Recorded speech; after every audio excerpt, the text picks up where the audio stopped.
not a territorial dispute President either. of the United States, your first obligation is to defend our country and its people. And that means you're sending all this money, but you're not doing what we need to do to secure our own border. In the first presidential debate of the Republican Party, Governor Ron DeSantis stood center stage among 8 qualified candidates discussing hot topics like Ukraine, abortion, and former President Donald Trump. And even though the front runner opted out, Trump's presence was felt. Joining us now to discuss the takeaways from last night, UCF history professor and News 6 political analyst, Dr. Jim Clark.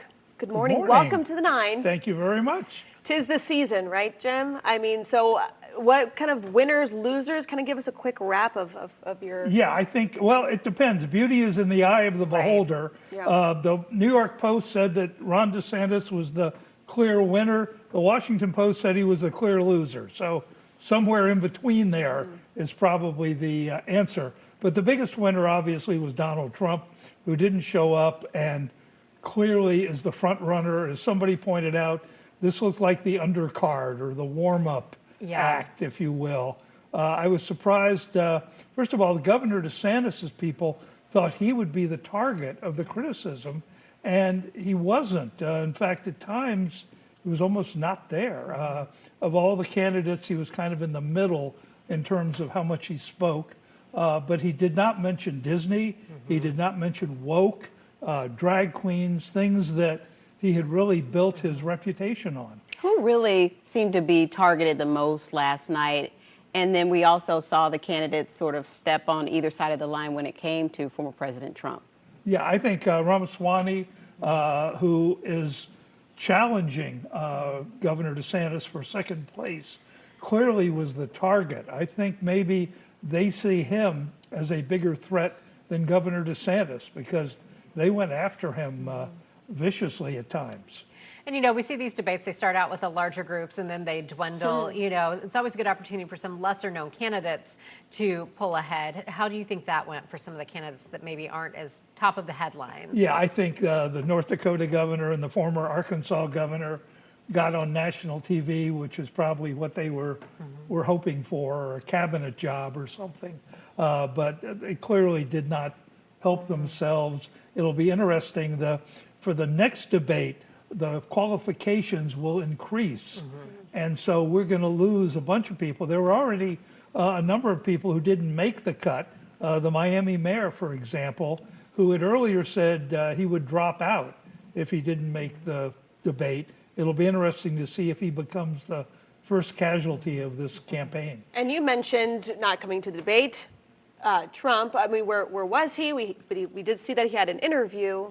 So what's the story there? He did an interview that was pre-taped with Tucker Carlson.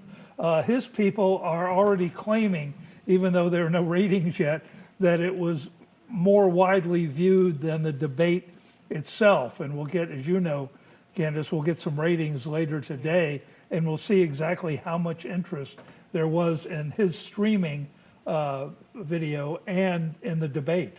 And then we saw the candidates talk about supporting Trump if he's convicted, but only 2, Christie and Hutchinson, said that they would not.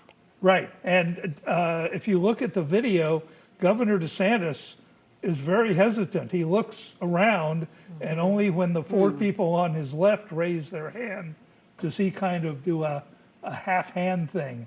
So does it feel like a trick question to them, you think? I'm not sure. And later he blasted this whole thing of raising hands like we're in, elementary school and need the hall pass or something. And obviously we talked yesterday about the short news cycle. We're looking at some video today. We just had some video of Giuliani's mugshot there. Obviously, in a few hours, we'll be talking about a much bigger story with Donald Trump rather than the debate. Yeah, this evening he is going to surrender, and this debate is going to have perhaps the shortest news cycle in history. I think it'll be forgotten by tomorrow. Well, it's that time of the year where we start seeing a lot of these debates and stories coming out. And the first votes aren't for 5 more months. Right, so. I was about to ask you, so what's the timeline now? It's going to be interesting to see if people start dropping out. Remember, they need money to keep going. And so I think you're going to see some movement there. What's going to be interesting are the polls, which will probably be coming out this weekend, showing how did these candidates do. Some people were thinking Nikki Haley helped herself, and that she'll rise.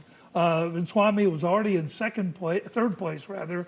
Will he pass DeSantis, or will he fall back? Well, so I think we have a lot of mysteries that'll be solved in the next week. All right, and I know you'll be setting up an office because you'll be here all the time. Yeah. So My pleasure. We've got your suite ready, Jim. I am ready. Thank you, Dr. Clark.